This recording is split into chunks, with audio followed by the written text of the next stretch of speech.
Hai sahabat, jangan lupa tekan tombol subscribe dan loncengnya ya. Dipastikan kamu akan terima informasi tentang video terbaru dari kami.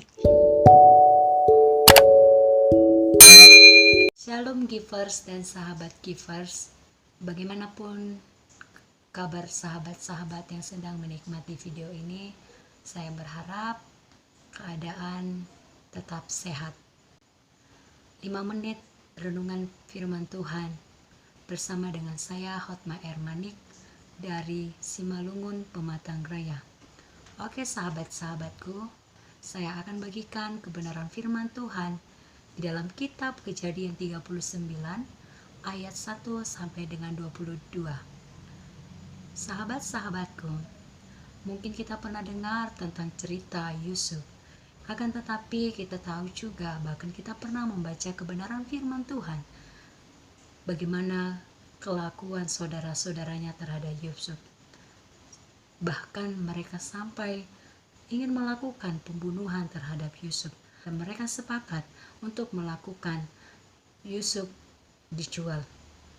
Dan kemudian Yusuf dibeli oleh Potifar dari tangan orang Ismail. Saya akan jelaskan sahabat-sahabatku bagaimana cerita di dalam rumah Potifar.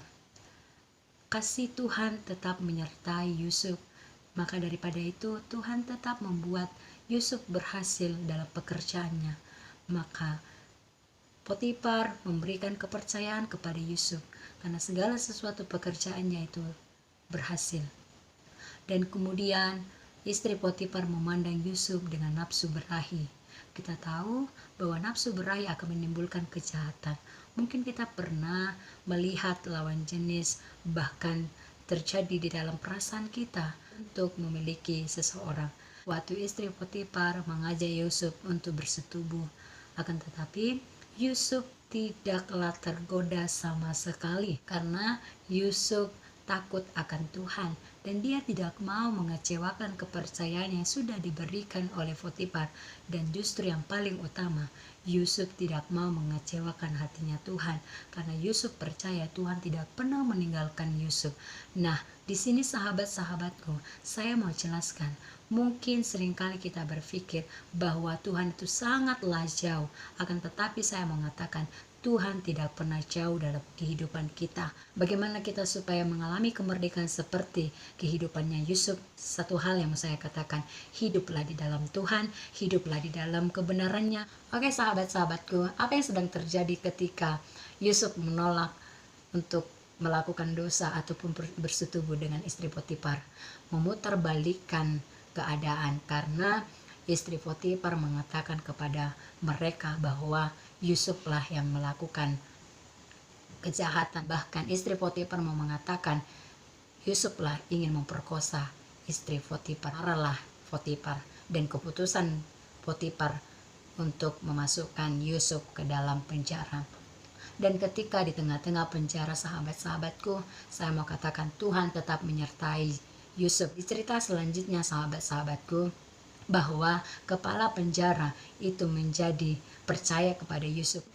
Tuhan tetap menyertai Yusuf. Bahkan setiap pekerjaan yang dilakukan Yusuf berhasil. Saya percaya bahwa bukan karena kekuatan Yusuf, tetapi karena pekerjaan Tuhan terus terjadi atas Yusuf. Makanya saya katakan sahabat-sahabatku, Tuhan tetap membela orang-orang yang benar dan Tuhan tidak pernah mempermalukan orang-orang yang hidup di dalamnya.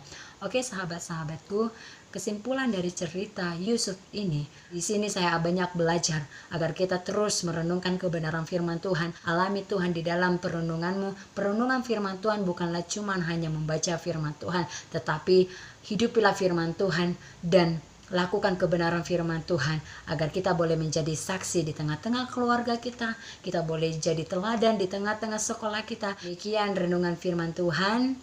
Jika ada sahabat-sahabatku yang ingin sharing, boleh dibagikan kontaknya di dalam kolom komentar tersebut. Dan jangan lupa sahabat-sahabatku, like, share, and subscribe. Tetap dukung YouTube Yayasan Giving Ministry. Tuhan Yesus memberkati. Shalom.